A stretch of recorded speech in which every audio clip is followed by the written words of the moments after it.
Teman, jika saya bertanya kepada kalian, apa kepanjangan dari KPK? A. Kamu pacar keduaku. Bukan. B. Kapan pernikahan kita? Itu hanya Tuhan yang tahu. C. Kemana presiden kita? Itu hanya Kanjeng Mami yang tahu. D. Komisi Pemberantasan Korupsi.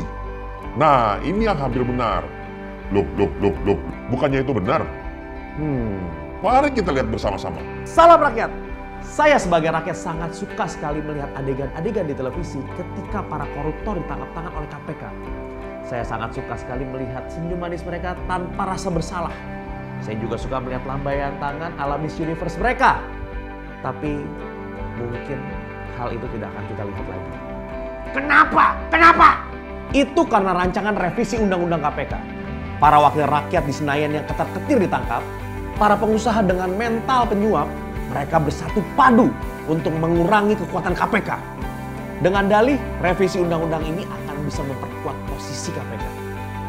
Tapi kenapa para anggota KPK sendiri yang menolak revisi undang-undang ini?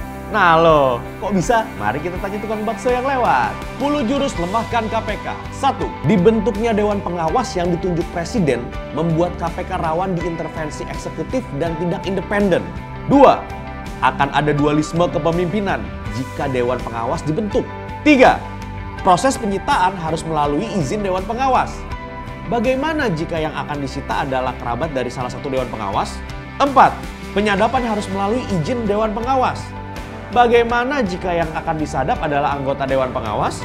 5. KPK hanya bisa menyadap pada tahap penyidikan, membuat KPK sulit melakukan operasi tangkap tangan lagi. 6. KPK tidak boleh mengangkat penyelidik dan penyidik secara mandiri. 7. Hanya penyidik KPK asal kepolisian dan kejaksaan yang dapat melakukan proses penyidikan. 8. KPK harus meminta izin jika ingin melakukan pemeriksaan terhadap pejabat tertentu seperti kepala daerah, menteri, maupun pejabat lain. 9. KPK bisa menghentikan penyidikan dan penuntutan perkara korupsi. Hal ini dapat menurunkan kualitas penanganan perkara oleh KPK. 10. Revisi Undang-Undang KPK tidak ada masa peralihan dari undang-undang sebelumnya. Hal ini dapat menghambat kinerja KPK. Oke, apa artinya dari semua ini? 1. KPK akan menjadi mandul dalam mengungkap kasus korupsi yang semakin canggih dan terselubung. 2. KPK akan berangsur menjadi Komisi Pencegahan Korupsi. Revisi Undang-Undang KPK pada hakikatnya harusnya makin menguatkan, bukan melemahkan. Kan janjinya gitu kalau nggak salah ya. Tapi percayalah, wakil-wakil kita di Senayan sana adalah orang-orang yang pintar. Masih banyak cara yang bisa dilakukan agar kewenangan KPK dipangkas. Mulai dari penjagalan calon-calon pimpinan KPK yang berkompeten, sampai dengan bersatunya partai-partai besar yang katanya mendukung pemerintah. Saya curiga, Bapak Presiden kita ini nggak punya anak buah. Gimana enggak? Anak buah beliau itu, bosnya para ketua partai, bukan presiden.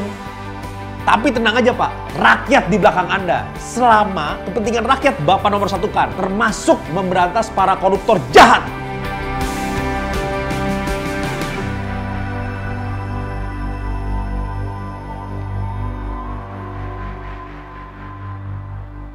Save KPK dengan menolak revisi Undang-Undang KPK. Peace.